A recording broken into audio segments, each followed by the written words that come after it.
you're waiting for is already responding to who you are, not what you wish for. Most people chase goals with broken identity, but true transformation begins the moment you become the kind of person who naturally attracts what they once begged for. Because life doesn't respond to desire, it mirrors belief. Your habits, thoughts, and self-emission broadcast your frequency. Upgrade them, and the results change too. You don't get what you want, you get what you are. So become it now. In a few moments, I will teach you why changing your identity matters more than chasing your desires. Because you attract what you are. Your life mirrors your identity. You often ask, why don't I have what I want yet? But pause and ask something far more important. Who have I become in pursuit of it? The truth is, life doesn't give you what you daydream about. It gives you what matches your character. You can want wealth, love, power, peace, but until you become the kind of person those things gravitate towards, they will elude you. Your current results are a reflection of your internal thermostat, and that thermostat is set by your self-image. You don't rise to your ambitions, you fall to your standards. You may declare goals loudly, but your quiet self-beliefs still run the show. Your habits, your choices, your thoughts, they're all casting a vote for the kind of future you're heading toward. Imagine planting seeds. If you plant weeds but wish for roses, the soil won't obey your desire. It obeys your discipline. Your energy, not your intention, is what cultivates the harvest. So ask yourself, what am I attracting with the way I think, speak, and live? Have I become the type of person my dreams would chase? Transformation doesn't begin with the world around you. It begins with the world within you. Don't focus on having more. Focus on being more. You cannot outrun your self-image. You want success, but do you truly see yourself as successful? Because if your subconscious identity doesn't match your desire, you will sabotage your own ascent. This is why so many people win for a moment, then fall right back to their comfort zone. They haven't changed who they believe they are. You can train hard, read books, repeat affirmations, but if deep down you still view yourself as unworthy, life will echo that signal. You don't attract success by chasing it. You attract it by embodying the mindset, values, and actions of someone who already walks in it. Think of a rubber band. Pull it far and it will stretch, but let go and it snaps back. Your identity is that anchor point. Until it shifts, your life won't sustain change. You may get fit for a few weeks, earn more money for a few months, but then you'll retreat to what's familiar unless you raise the standard of who you are without those results. Ask yourself, who would I need to become to naturally live at the level I desire? What would that person think, do, believe? And am I willing to train myself into that image? Not just wish for a different outcome. You don't change your life, you change you, and the life follows. Desire without alignment is friction. Desire alone is not power. In fact, if it's misaligned with your identity, it can create frustration. You want to grow your income, build confidence, develop discipline, but these goals pull against the habits you've accepted for years. This creates friction, and friction leads to fatigue. Most people don't quit because the goal is too far. They quit because they haven't aligned internally to walk toward it daily. They don't believe yet. Picture an archer aiming for a bullseye. If the arrow is perfect, but the bow is twisted, the shot misses. You are the bow. Until you align your beliefs, intentions, and behaviors, no strategy will consistently hit the mark. Ask, where am I fighting my own self? What desires keep repeating but never manifest? What part of me is resisting the very thing I say I want? There is no substitute for internal alignment. When your actions echo your values, when your words mirror your belief, and your belief is rooted in vision, then success doesn't feel like struggle, it feels like gravity. The world reflects your vibration. Everything around you responds to you, not to the mask you wear, nor to the titles you've collected, nor even the words you speak. It responds to the invisible signal you emit, your vibration. That subtle energy, crafted in the furnace of your thoughts, beliefs, and intentions, radiates outward and sets the tone for what you attract. Life does not respond to appearances. It responds to essence. You may perform confidence, stand tall, speak with force, smile wide. But if, beneath all that, your soul trembles with self-doubt, if your mind echoes the fear of failure, the world will feel it. You may give with open hands, but if bitterness hides behind your generosity, your giving carries weight, not warmth. The universe reads between the lines. It listens to your frequency, not your language. The principle is ancient, yet often forgotten. You do not attract what you say, you attract what you are. You are a magnet, pulling people, opportunities, and outcomes that match your internal weather. If you dwell in scarcity, always thinking there's not enough time, not enough money, not enough love, you magnetize lack. But if you cultivate a mindset of abundance, trusting that more is always on its way, you begin to notice doors opening that you once thought were walls. Think of the people you've met who shift the atmosphere of a room just by entering it. They don't need to speak. Their very presence is a vibration. That is resonance. And it isn't manufactured, it's transmitted. Because everything in creation is built on frequency, and you are no exception. You are always broadcasting, so ask yourself honestly, what am I sending out into the world? Am I echoing trust or tension, expansion or contraction, power or passivity? Life isn't fooled by declarations, it listens to conviction. You don't need to speak louder, you need to align deeper. What you are being right now in this moment is shaping what you are receiving, not someday, not when you hit your goals, not when others approve, now. The vibration you hold is the reality you mold. Therefore, your task is not to strive harder. It is to tune yourself, refine your signal, let go of the mental noise and emotional clutter that scrambles your transmission. Begin to embody what you long for, not perform it, but become it. Walk as if peace lives in your bones. Speak as if your words plant seeds of power. Think as if your thoughts are brushes painting your future, because they are. And remember, life always mirrors back what you are, not what you pretend to be. So if you want more, be more. If you want love, radiate it. If you want opportunity, walk in expectancy. If you want respect, carry yourself like someone who commands it, not through demand, but through quiet certainty. This is the path of alignment, not effort, alignment. The world responds not to your hustle, but to your harmony. Tune yourself and the universe will play in key. You don't get what you pray for. You get what you prepare for. You say you want more peace, more money, more opportunity. But the question that echoes louder than any desire is this: are you prepared for it? For life does not deliver based on your prayers alone. It delivers based on your preparation. Your readiness determines your receiving. And until you understand that, you will keep asking for what you have not built the capacity to hold. There is a reason why certain doors remain closed, not because you are unworthy, but because you are unready. Life protects you from what you cannot yet sustain. To receive something prematurely is to risk destroying both the gift and yourself. A throne given to a child becomes a prison. A fortune given to the undisciplined becomes a curse. Blessings, when delivered to an unprepared vessel, turn into burden. Imagine a farmer. He kneels and prays for rain. But if his field lies unplowed, his seeds unsown, his soil unfortified, what happens when the skies finally open? Flood, chaos, ruin. The rain that was meant to nourish becomes the very thing that overwhelms. This is the truth most overlook. Preparation is faith in motion. To prepare for what you do not yet see is to tell the universe you believe it is coming, that you trust the timing, that you are serious about receiving. You say you want peace, but do your habits create space for stillness? You say you want abundance, but do your thoughts recycle scarcity? You say you want opportunity, but are you sharpening your skills in the dark so you're ready when the light finds you? Ask yourself, have I truly prepared for what I asked for? If success knocked today, would I be ready to host it? Would my character support the weight of influence? Would my daily disciplines preserve the fortune I claim to seek? Would my mindset, my humility, my integrity expand with success or collapse beneath it?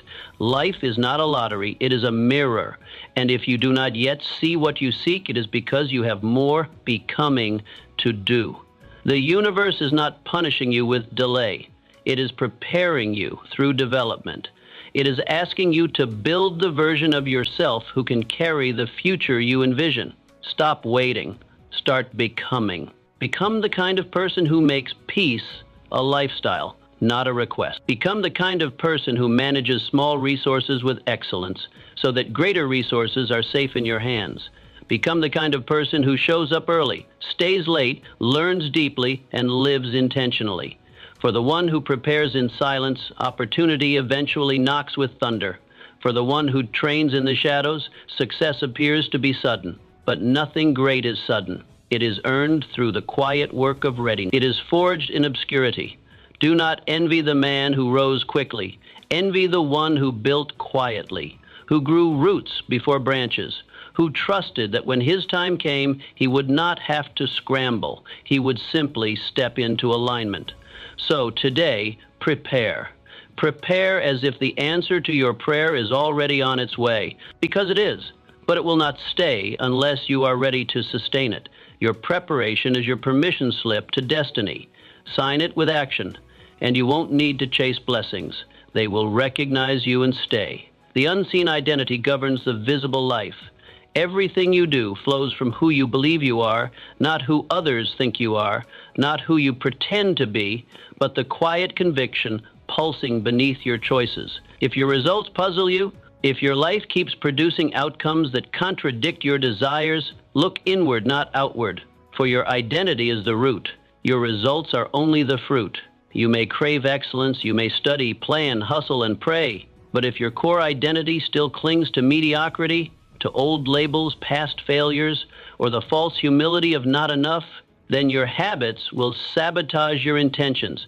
No matter how grand your goals, you will never rise higher than the ceiling of your self-image.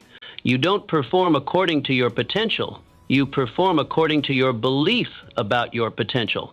This unseen identity, your self-concept, your deep-seated beliefs, writes the blueprint for your external life.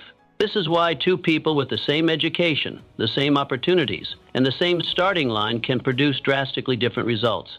One believes they deserve greatness. The other believes they must settle. The world will mirror whichever belief they broadcast. It is not arrogance to believe in your worth.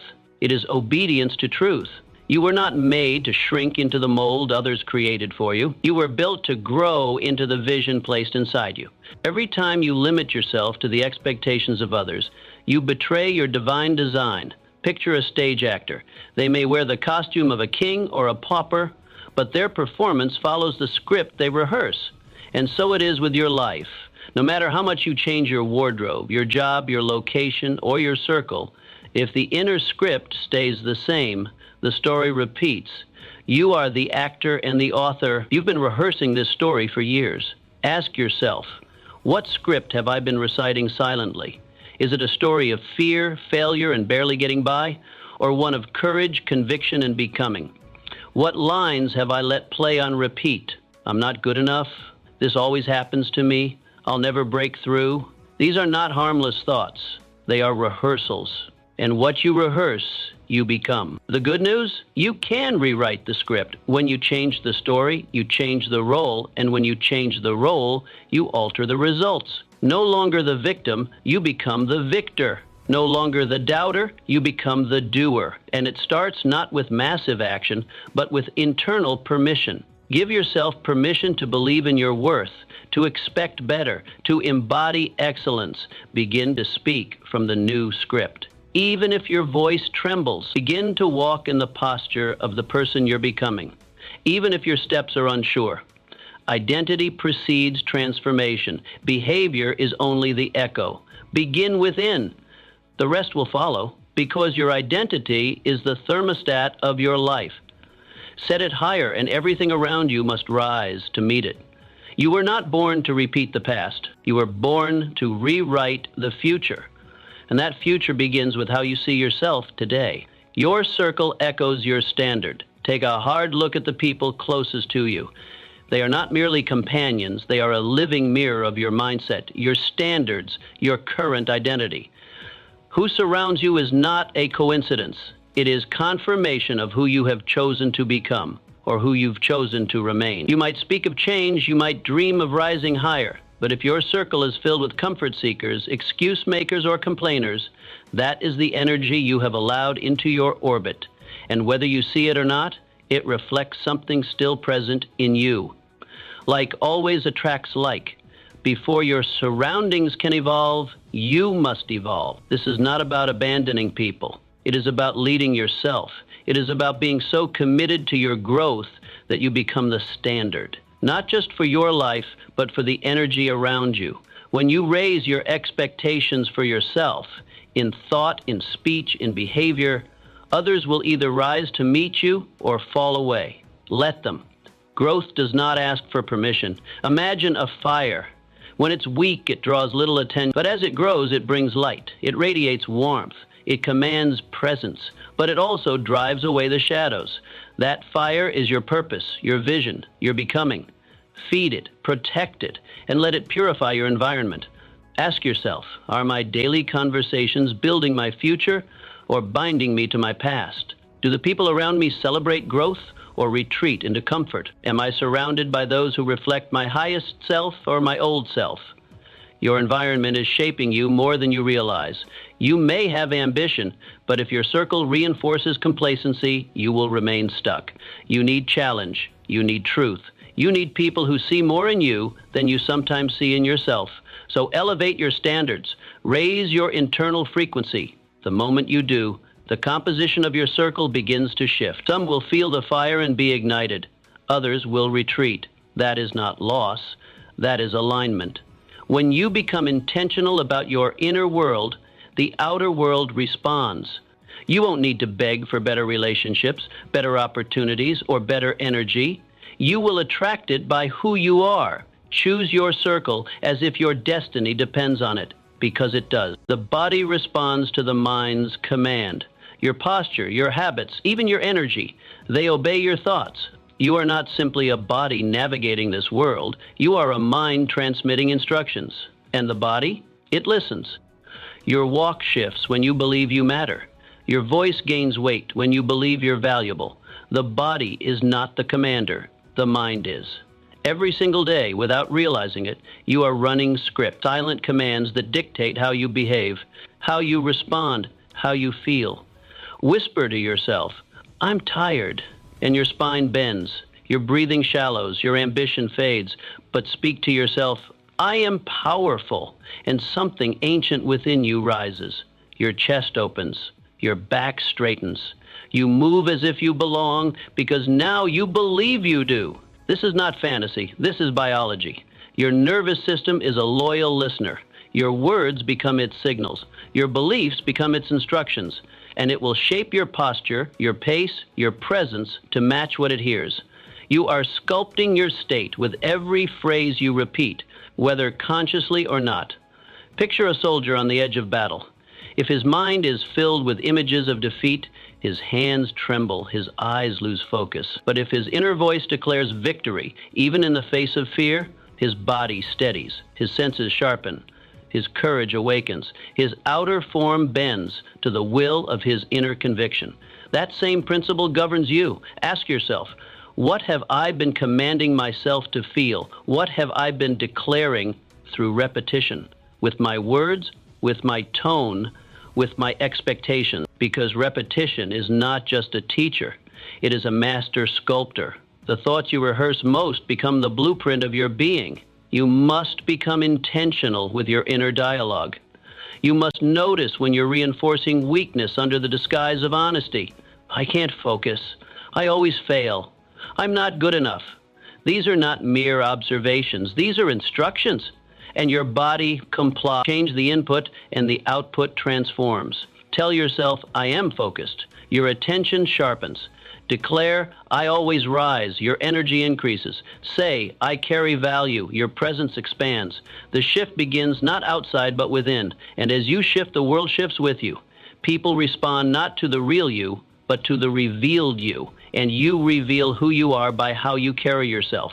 Speak defeat, and they see a defeated man. Speak strength, and they see a leader. It begins with a choice, not a loud one, but a consistent one. A whisper you turn into a ritual. I am ready. I am worthy. I am becoming.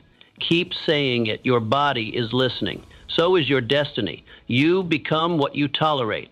Your life is not built in the big moments. It is not shaped in applause or spotlight. It is built quietly, invisibly, in what you allow, excuse, and accept every single day. The small choices, the silent tolerances, the whispered justifications, these are the bricks of your becoming.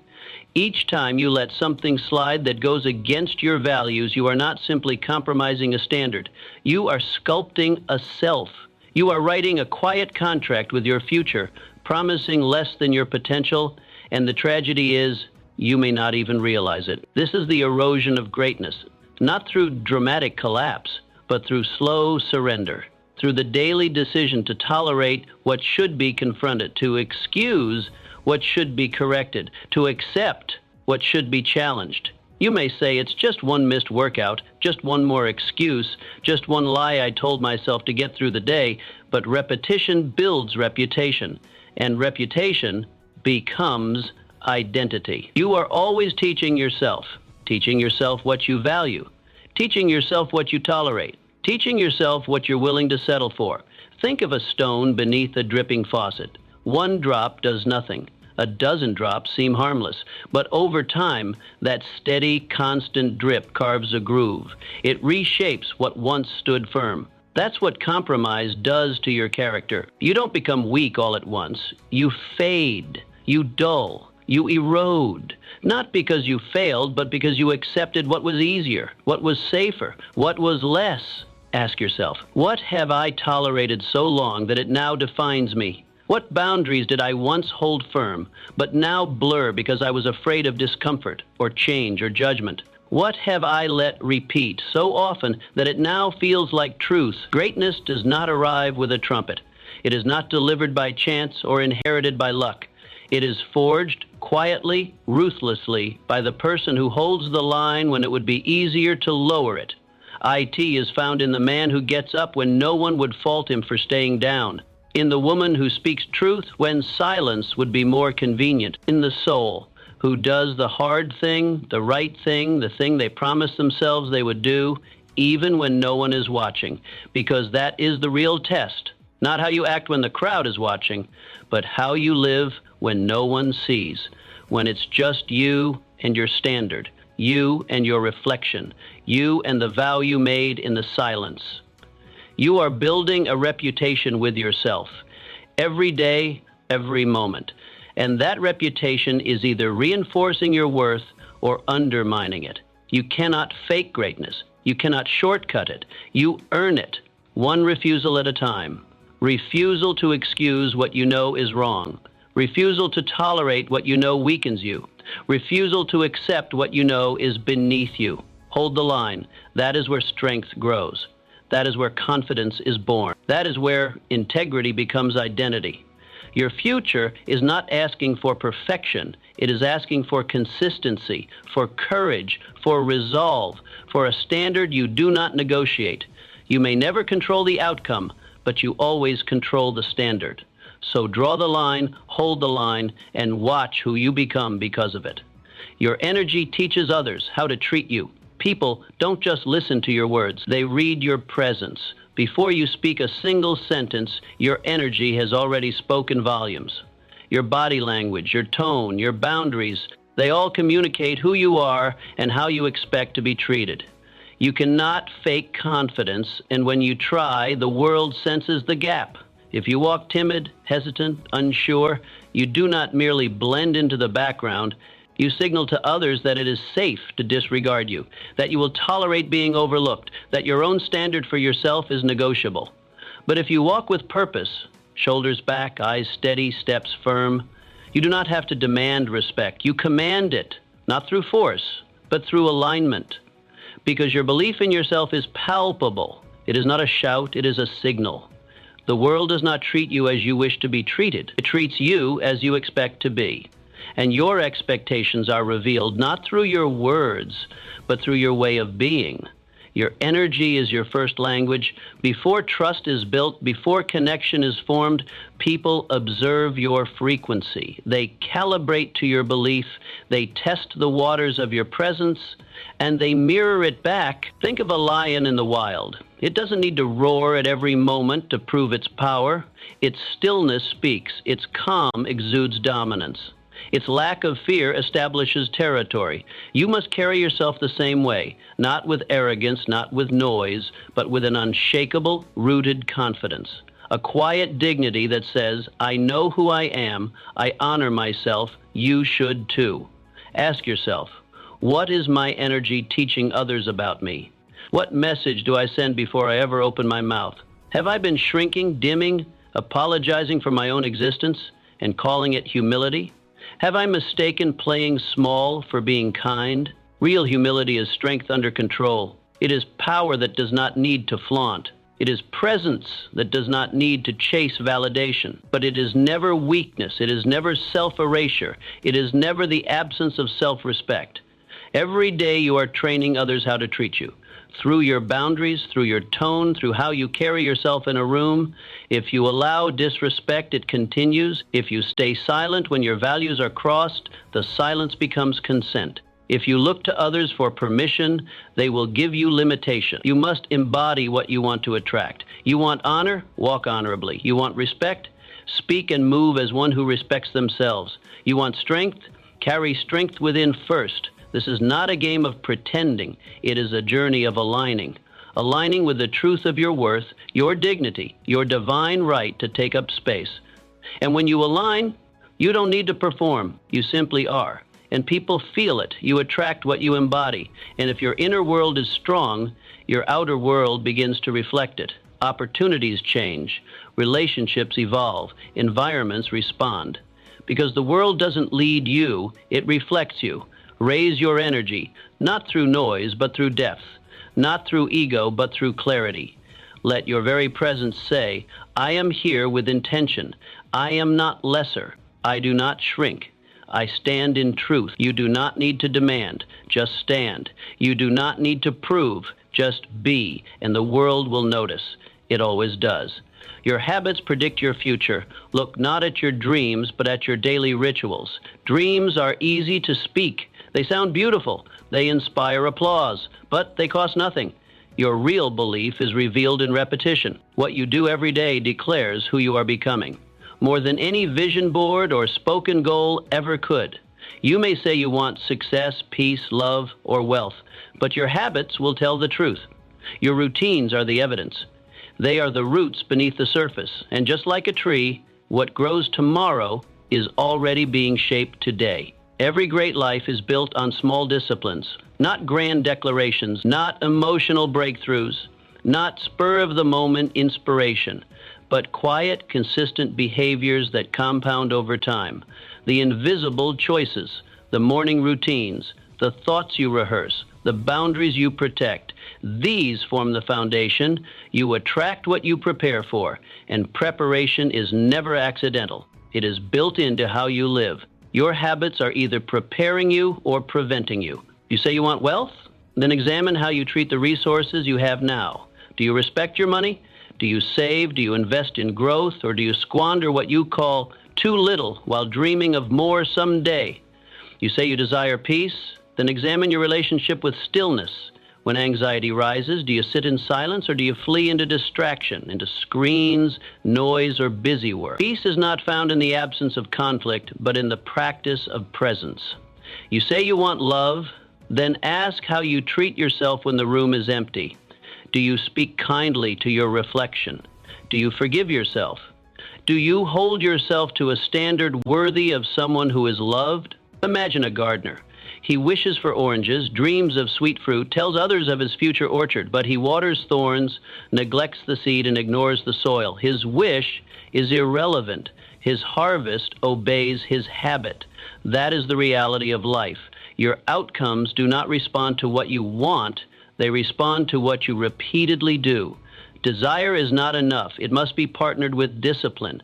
Ask yourself, what patterns am I practicing? Are these rituals preparing me for the future I claim to desire, or are they sabotaging it in slow motion? Examine your mornings, examine your nights. How do you end the day? With gratitude, reflection, preparation, or with numbing, scrolling, and escape? Examine your speech. Do you speak as one who believes in the future you envision? Or do you casually speak defeat, doubt, and delay? Every small choice adds up. Every pattern is a vote for the identity you are building. The question is, are you casting votes for the version of yourself you want to become, or for the version you want to escape? The future is not written by fate. It is carved by repeated action.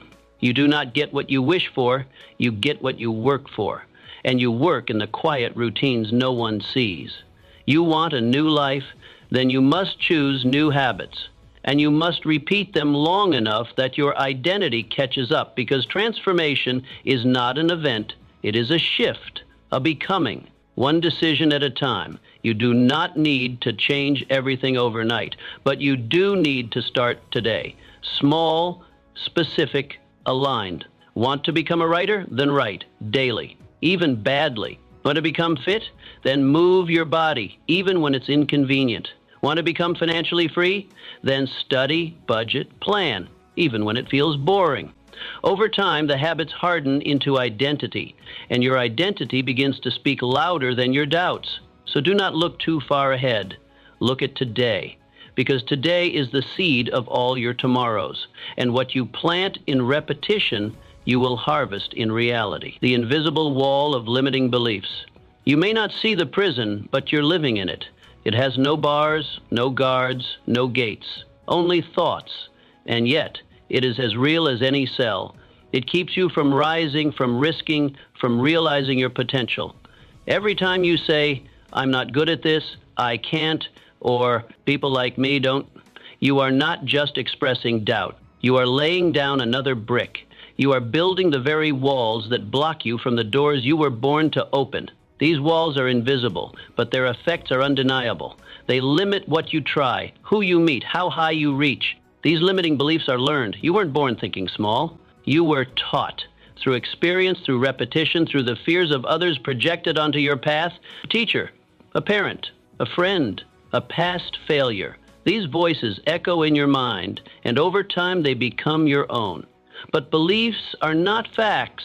They are permissions. They are agreements you've made with yourself, often unconsciously.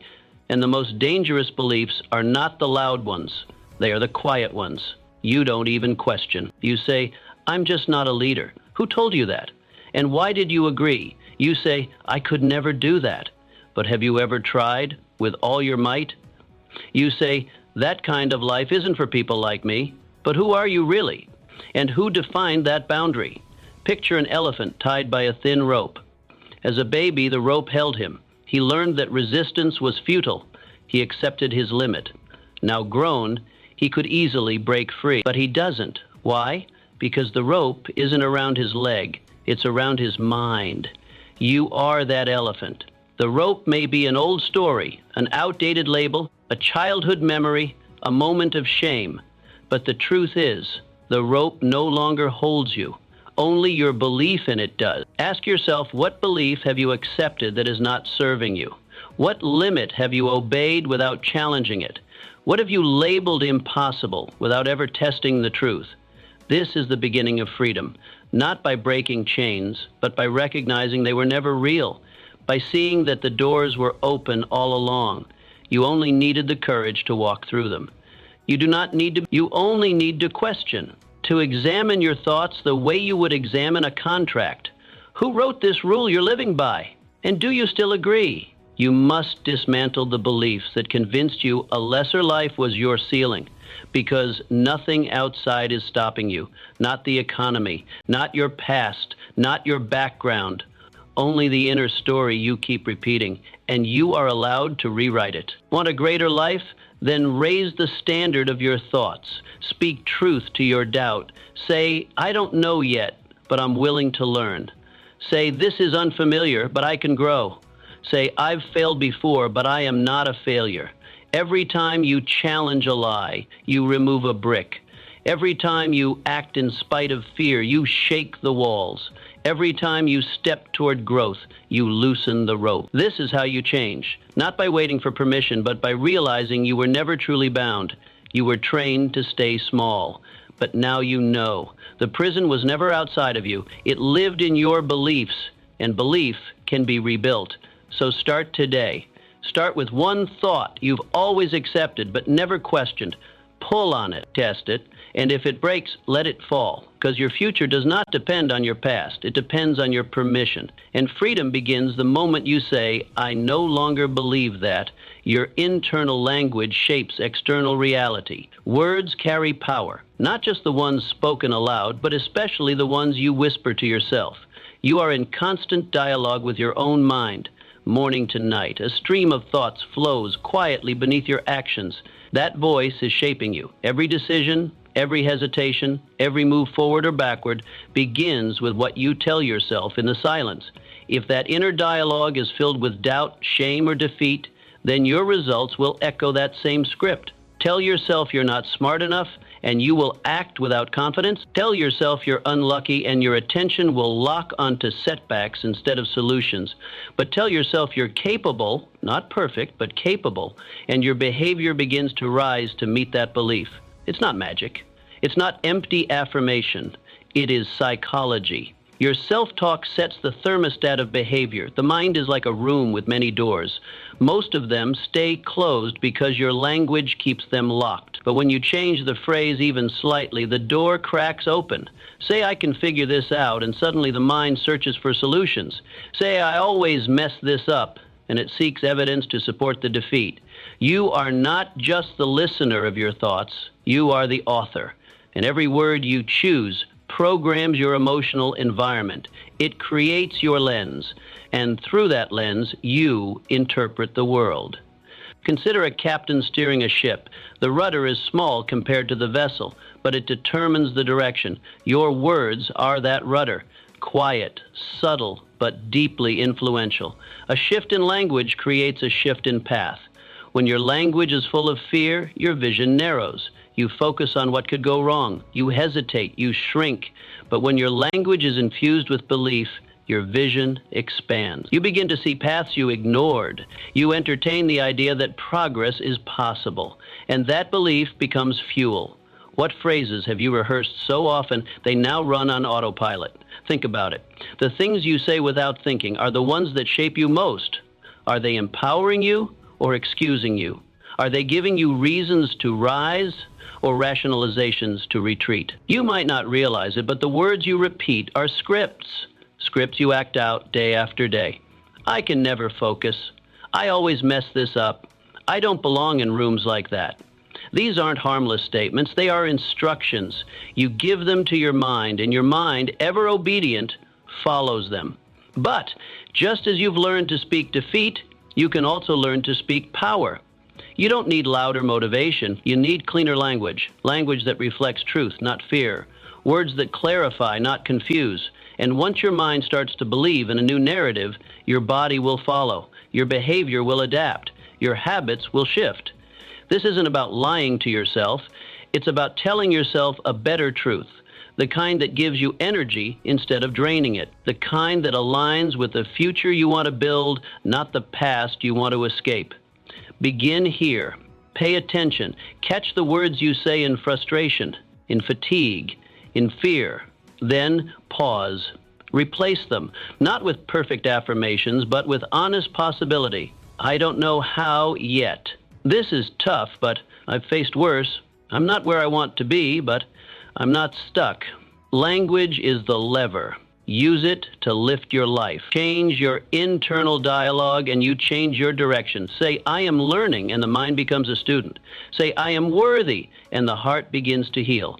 Say, I can change, and change begins. The future you want doesn't need a louder voice shouting from the outside. It needs a steadier voice whispering from within, one that says with certainty, I am becoming. And I speak it until I see it. The world rewards boldness, not hesitation. Caution has its place. It has saved lives. It has protected dreams from premature destruction. But when caution turns into hesitation, when reflection becomes paralysis, you don't stay safe, you stay stuck. There is a cost to waiting, and it is often paid in lost momentum, missed opportunities, and untapped potential. You attract not what you wish for in silence, but what you move toward with courage. The universe does not reward those who endlessly analyze from the sidelines. It responds to movement, to effort, to energy. Momentum is magnetic. Action speaks a language louder than preparation ever could. You may be waiting for the perfect moment, the perfect plan, the perfect version of yourself, but perfection is a mirage. It moves as you approach it. Life was never meant to be mastered before it is lived. The most pivotal breakthroughs happen not in moments of certainty, but in moments of decision. You say, "I'll move when I'm ready." But readiness is not a feeling, it is a decision. Boldness does not arise from having all the answers. It arises from having enough clarity to begin and enough faith to adapt. Opportunities don't knock on hesitant doors. They are attracted to movement, not mastery. When you move, even if imperfectly, you signal to life itself, "I'm ready to grow. I'm willing to learn. I'm open to be shaped by the path." Think of explorers setting out without maps, only compasses. They didn't wait for detailed instructions. They trusted the direction of their conviction. And because they moved, they discovered. Their steps drew new paths. Their boldness created roads where none existed. You must ask yourself, what have I delayed out of fear, disguised as wisdom? What goal, what leap, what relationship, what purpose have I postponed while pretending to be strategic or smart? The truth is, most delays are not about intelligence, they are about fear. The fear of failure, the fear of judgment, the fear of being wrong. But in the waiting, we sacrifice our window, and over time we train ourselves to doubt every urge for movement. Hesitation is not neutral. It sends a message to your mind, to your spirit, to the world. It says, "I am not ready. I do not believe. I do not trust myself." And soon, others mirror that back. Opportunities shrink, confidence fades. Life moves on without you. But boldness turns the tide. It doesn't just move you, it moves others. It attracts trust, invites collaboration, commands respect. Boldness says, "I will learn in motion. I will grow on the path. I will trust myself enough to go, even if I don't feel flawless." You may stumble, you may make mistakes, but mistakes made in motion are lessons. Mistakes made in hesitation are regrets. The former leads to growth. The latter breeds resentment. So what would your life look like if you trusted your decision instead of doubting it into extinction? What would shift if you acted on your idea before it felt safe? What doors might open if you stepped into the room before the invitation was formal? The world respects action, not noise, not theory, not endless preparation, but the simple, courageous act of stepping forward. Even if you shake, even if your voice trembles, even if you only know the first step, your momentum is waiting for your movement. The next chapter of your life isn't written by chance, it is written by choice. So choose motion, choose trust, choose boldness, because the moment you do, the tide shifts, the path appears, the world responds, and the life you've been waiting for begins to wait for you. Step forward, even if it shakes. Self-respect is the root of attraction. You cannot demand from the world what you deny to yourself. Respect, love, trust. These are not gifts granted by others. They are mirrors reflecting what you have cultivated within. If you walk through life hoping for others to treat you well, while you speak to yourself with judgment, neglect your own needs, and compromise your worth, you will find yourself in a constant state of disappointment. The world pays attention to your example. How you carry yourself teaches others how to treat you. When you walk in self-respect, you do not need to shout. You do not need to explain or beg. You radiate a quiet authority, one that sets the tone, one that makes it clear, this is a person who values themselves. That energy cannot be faked. It is felt, and it shifts the room. It repels the unworthy, those who would take advantage, those who seek to diminish. And it attracts the aligned, those who honor, uplift, and see you clearly. Imagine a house built on a shaky foundation. It may look fine on the outside. It may even stand through small storms, but eventually the cracks reveal themselves. Pressure exposes the weakness. That's what happens when we demand respect from the outside while denying it within. But consider a house with a strong foundation. It doesn't fear the storm. It stands firm because it was built right. Your self-respect is that foundation. It is what holds you steady when life tests your boundaries, your worth, your resolve. And self-respect is not given, it is earned. Earned by keeping promises to yourself, by showing up even when no one else is watching, by refusing to shrink or bend to be accepted. It is forged in moments where you choose discomfort over self-betrayal, where you say, I matter, not through words, but through action. When you honor your time, you teach others to do the same. When you uphold your values, you filter out those who cannot meet them. When you set standards and enforce them, you create a life that reflects who you are, not just what you're willing to tolerate. Ask yourself honestly, where have I allowed disrespect in the name of keeping peace? How many times have I bitten my tongue, lowered my voice, ignored my instincts to make others comfortable? What have I endured that I would never advise someone I love to endure? True peace is not the absence of conflict, it is the presence of alignment. And you cannot be aligned with your purpose if you are constantly abandoning yourself for the sake of others. What would it look like to honor yourself first, not in selfishness, but in truth? To say, my needs matter. To say, my voice matters. To say, this space, this energy, this heart, they are sacred, and not everyone gets access. The moment you respect yourself deeply, the world shifts. It rises to meet you. It begins to mirror back the strength, clarity, and worth that you carry. The invitations change. The conversations elevate. The love you attract feels different because it is. What you attract next will not be a coincidence. It will be a reflection, a result of the new standard you've set. A reward for no longer waiting to be chosen, but for choosing yourself first. Let the world catch up to your new frequency. Don't rush to fill the silence left behind by what no longer fits. In that quiet space, something better is being drawn to you, not because you begged for it, but because you became it. Stand tall in your worth, not with arrogance, but with certainty, not to prove anything, but to protect everything you've built. You are not asking for too much. You are simply no longer available for too little. And what you attract next will be worth the wait. You are the standard you set. You keep hoping life will raise its offer, that if you just wait long enough, the right opportunity, the right relationship, the right breakthrough will appear. But life does not work that way. It does not reward passivity. It responds to clarity. And clarity begins with the standard you set. Every result in your life, the quality of your relationships, the depth of your peace, the success of your pursuits, is not a reflection of your intrinsic worth. Your worth is unquestionable. It is infinite.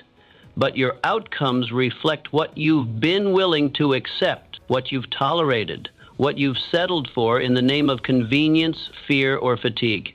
Raise your standards and everything begins to change. Not always quickly, but inevitably, because when your standard rises, so do your expectations. Your habits shift. Your decisions become more aligned, and the world, seeing your unwavering stance, adjusts. You do not need permission to expect more. You do not need anyone else to agree with your desire for a higher quality of life. What you need is discipline, the discipline to demand more from yourself in your effort, your focus, your self-care, your words. The world will only offer what you've prepared to receive, and preparation begins with personal alignment. Standards are not loud proclamations. They are silent boundaries. They shape what you say yes to, and more importantly, what you refuse. They are the invisible lines that guide your daily choices, define your relationships, and protect your purpose. Imagine a king setting laws for his kingdom. Those laws are not suggestions. They are declarations of what is allowed within his gates. They define the culture, the behavior, the tone of the land. The same is true for you. You are the ruler of your internal kingdom. And the laws you set, the standards you uphold, tell the world what is acceptable in your space. You say you want loyalty, but tolerate dishonesty. You say you want peace, but keep inviting chaos.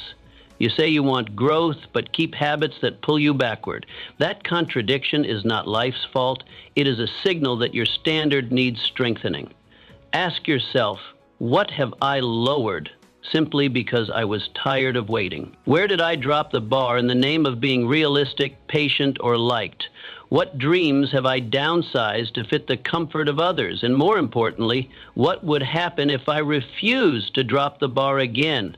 When your standard becomes excellence, mediocrity cannot survive in your space. It will be uncomfortable. Some people will leave. Some habits will resist. But that is the refining. That is the price of a higher life. You must be willing to hold the line, to look discomfort in the face and say, I'm not lowering myself to be accepted. I'm rising so I can lead. To feel lonely for a season so that you never again feel deluded for a lifetime. Setting a higher standard is not about being rigid. It's about being rooted. Rooted in your values, rooted in your worth, rooted in a vision of who you are becoming. And when that vision becomes more important than temporary ease, everything begins to shift. Your time becomes more protected. Your circle becomes more intentional. Your energy becomes more potent, because now everything is filtered through a higher lens. Let this be your turning point, not with drama, but with decision. Quietly raise the bar and then refuse to lower it. Let your new standard speak without words. Let it be seen in how you walk, how you speak, how you respond. Let it be felt by those who enter your space. Let it guide you through temptation, through fatigue, through fear. Because once you set a standard rooted in truth and reinforced by action, life cannot help but respond. The people around you change. The way you're treated changes. And most importantly, the way you see yourself transforms. And that, more than anything, is the true reward of a higher standard. You become someone you respect, someone you trust, someone you can count on. And that changes everything. The subconscious attracts what you feed it. You may not realize it, but your subconscious is always listening. It hears you when you speak with doubt. It hears you when you complain.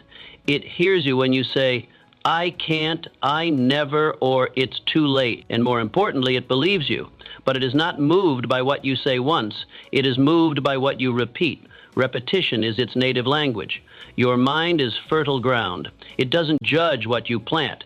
It simply accepts it. Then it multiplies it. So if you continually feed it thoughts rooted in fear, scarcity, and comparison, those become your lens. You start to see the world through a filter of limitation. You find reasons to hold back, to play small, to hesitate. And eventually, you live a life that echoes those thoughts. But if you shift your inputs, if you fill your mind with belief, with clarity, with gratitude, everything changes. You begin to imagine more, expect more, and act accordingly. Your reality starts to bend in the direction of your dominant thought, not because of magic, but because your internal state changes how you interpret and engage with the world. Your subconscious is the most powerful engine you possess, but it needs training, and that training comes through repetition, emotion, and imagination. These are the tools that imprint your subconscious and shape your identity. Think of your mind like a compass. Your conscious thoughts set the direction. They decide the goal. But your subconscious is the engine that takes you there. Once it is trained, it works automatically. It notices opportunities you used to overlook. It strengthens habits that align with your vision. It guides your behavior to match your internal programming. But here's the truth. If you don't program your subconscious, the world will. It will fill you with noise, fear, and distraction. It will train you to doubt, to consume, to react. That's why guarding your mental input is essential, because every word, every image, every affirmation is a seed, and your subconscious is always fertile. Ask yourself, what affirmations, thoughts, and images am I rehearsing daily? What am I letting play in the background of my life? What scripts am I internalizing without even realizing it? Are they building me or breaking me? Are they leading me toward who I want to become or anchoring me to who I've been? You don't need to speak loud, you need to speak often. You need to be intentional. Instead of letting fear narrate your day, choose words that elevate. I am capable. I am resourceful. I am becoming. Say them not once, but daily. Tie them to emotion. See yourself living them. Feel the truth of them. That's how you speak to the subconscious. That's how you rewire belief. Visualization, too, is not just a dreamer's tool. It's a programmer's technique. When you vividly imagine yourself succeeding, feeling the emotion, engaging all your senses, your subconscious cannot tell the difference between real and vividly imagined experience. So it starts building behaviors that align with that image. Your brain is always building connections. Strengthen the ones that serve you, starve the ones that sabotage you. If you constantly think, I'll never catch up, your brain will find evidence to support it. But if you say, I am catching momentum, you begin to spot moments of growth, and your mind expands in that direction. Guard your inputs, the books you read, the people you allow close, the tone you speak in, the music you consume, the conversations you replay, because each of these either supports your direction or scatters it. Your subconscious doesn't care if the inputs are true, it only cares if they are consistent. So choose them wisely. This is how attraction works, not by wishing, but by aligning. You become a magnet for what matches your dominant internal state. You draw in what you prepare for, what you believe you deserve. So believe with intention, speak with purpose, imagine with clarity, train your subconscious like an ally, because it is listening, and if you give it the right instructions, it will take you exactly where you were meant to go. What you fear, you often invite. Fear is magnetic, not because it has power of its own, but because of the power we give it through repetition. What you constantly fear, you unknowingly rehearse, and what you rehearse, your mind begins to embody. You live as if it's already true, and in that way, you attract it. You may say, I don't want to fail. I don't want to be rejected. I don't want to lose. I don't want to be alone. But when those fears dominate your internal dialogue, when they become the soundtrack of your thoughts, something happens. You begin to live in reaction to them. You create tension, anxiety, overcorrection, you hesitate, you overcompensate, and in doing so, you unknowingly participate in the very outcomes you dread. Fear focuses your attention, and your attention creates patterns. Whatever you stare at becomes your center of gravity. Your mind begins solving for the scenario you fear, even if it hasn't happened.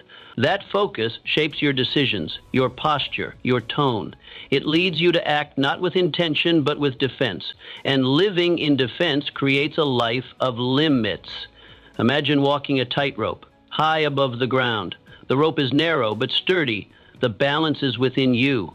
Yet your eyes are locked on the fall. Not on the rope, not on the finish line, just the drop. Every step you take is burdened with fear, and in focusing on the danger, you compromise your own stability. It's not that the fall is certain, it's that your focus rehearses it so vividly, your body responds as if it's happening now. This is how fear works. It pulls your future into your present and makes you live it prematurely. It hijacks your imagination and uses it against you. But here's the truth. Imagination is neutral. It will grow whatever seed you plant, and fear is just a seed, a thought, not a prophecy. Ask yourself, what fear have I given so much attention to that I'm now walking in alignment with it? Is it fear of failure that keeps me from trying? Fear of rejection that makes me stay silent? Fear of loss that keeps me from loving fully? And now ask, what would change if I focused on the desired outcome instead? What if my imagination rehearsed victory, not defeat? Connection, not rejection. Progress, not loss. You don't have to eliminate fear to rise, but you must choose where you stare. You must decide what gets your energy, because attraction obeys your dominant emotions. If anxiety rules your mind, you attract chaos. If peace becomes your anchor, you attract clarity. If confidence becomes your fuel, you attract momentum. Shift your gaze. Fear may be in the room, but it doesn't have to sit at the head of the table. Let belief take that seat. Let hope speak louder. Let your thoughts dwell on what could go right. Let your actions be guided not by avoidance, but by aspiration. This shift isn't denial, it's discipline. It's choosing to use your mental energy to build rather than brace, to move rather than freeze, to expect rather than dread. Fear will always exist. It is a natural companion of growth, but fear doesn't have to lead. You are not a servant to it. You are the master of your focus. And when you shift that focus, when you fill your vision with your highest intentions, you begin to walk in alignment with a different outcome, one shaped by desire, not by dread, one built through belief, not bracing. So guard your attention. Protect your inner spotlight. Don't let fear steal the stage. Rehearse the finish, not the fall. And watch how your energy and your outcomes begin to follow suit. Identity change precedes circumstance change. People often try to fix their lives by fixing the conditions around them. They chase more money, enter new relationships, design better routines, and while these things can be valuable, they are not the source of lasting change. Because no matter how much you shift the surface, it will always reflect the root.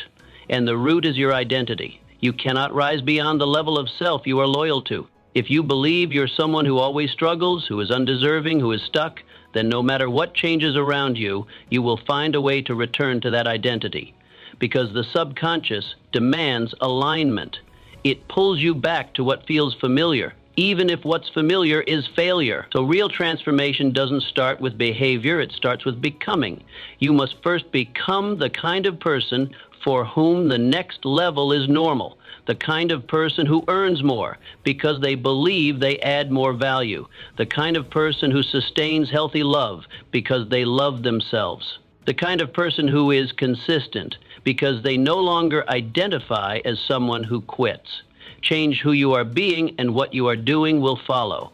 Think of it like installing a beautiful new ceiling on a crumbling structure.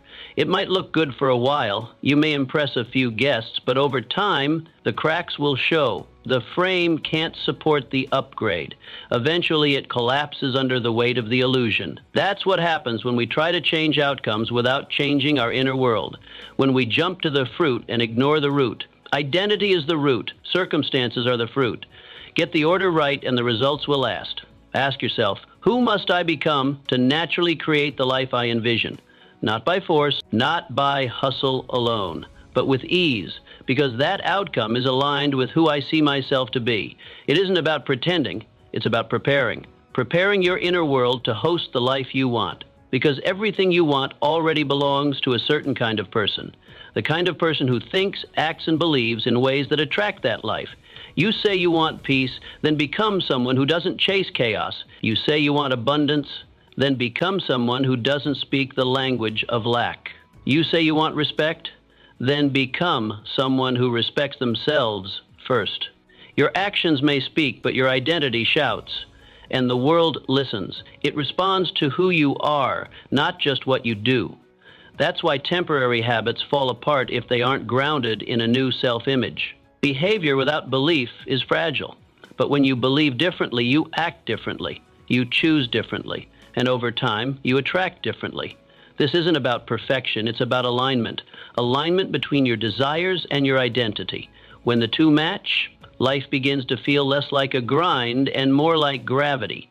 Things flow, not because they're easier, but because they finally fit. The fastest way to change your life is to upgrade your identity. Speak like the person you are becoming. Think like them. Make decisions as they would. Let your future self inform your present actions. Every time you act in accordance with that elevated identity, you cast a vote for who you are becoming. Eventually, that new version of you becomes your default. Not a mask, not a goal, just your reality. So don't just ask, what do I want? Ask, who must I become for this to be my new normal? Because the answer to that question holds the key to everything else. You don't need to chase the fruit. You need to become the tree that naturally bears it. And once you do, the harvest takes care of itself. You are the cause, not the effect. Most people walk through life reacting. They respond to problems, to people, to pressure, always adjusting to the external, always waiting for something outside of themselves to determine their next move. But the truth is, nothing lasting or empowered is built from a reactive posture. Until you shift from being reactive to being causal, you will never consistently attract what you truly desire. You were not born to drift. You were born to direct. You were given imagination, choice, and will for a reason, not to merely survive the storm, but to steer through it, not to be at the mercy of moods and circumstances, but to initiate change, create momentum, and anchor your life in purpose. Being causal means you become the source of your energy, the source of your direction, the source of your results. You don't wait for inspiration to strike. You decide to show up. You don't hope someone opens a door. You prepare so thoroughly that opportunity recognizes you as qualified. Think of a lighthouse. It doesn't chase ships trying to guide them in. It doesn't panic in the storm. It stands firm. It shines consistently. And because of that consistency, ships navigate toward it. The lighthouse is a cause, not a reaction. You must become the same. You generate the energy. You set the tone. You choose your focus. You do not outsource your state of mind to the chaos around you. You create alignment from within, and the outer world begins to respond accordingly. Ask yourself, where have I been waiting to feel ready instead of deciding to be ready? Where have I been reacting to life when I should be initiating something new? Where have I allowed external triggers to shape my internal state? When you accept your role as the cause, you reclaim your power. You no longer ask, why is this happening to me? That question makes you a victim. Instead, you ask, what can I create from this? That question makes you a leader. It returns authority to your hands. Every circumstance carries within it the seed of creation, but only those who look with intentional eyes will find it. Most people see setbacks. The causal thinker sees starting points. Most see endings. The causal one sees invitations. This shift is not about ignoring hardship or pretending everything is perfect. It's about reclaiming your authorship. You are the writer of your reality. And though you may not control every chapter, you always control the pen. Decide today to become the initiator. Wake up with intention, speak with clarity, act with direction. Let your days be a reflection of design, not default. You don't need to have every answer, but you do need to take the first step.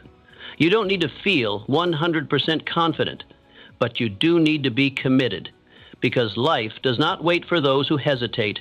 It responds to those who move. The world bends to the one who takes responsibility. Be that one. Not because it guarantees ease, but because it guarantees growth. Because when you are causal, you are never powerless. You learn to adjust, not abandon, to adapt, not excuse, to build, not blame. Your life is waiting for your leadership, and leadership begins the moment you decide to stop reacting and start creating. You don't need permission, you need resolve. You don't need perfect timing, you need the courage to act. Be the cause, and watch how life begins to orbit around your clarity. Stop begging for outcomes. Start becoming the person who attracts them. Shift your habits, sharpen your self-image, and embody the mindset of the life you desire. Want more? Be more. Raise your vibration. Walk, talk, think like the version of you who already has it. The world responds to identity, not intention.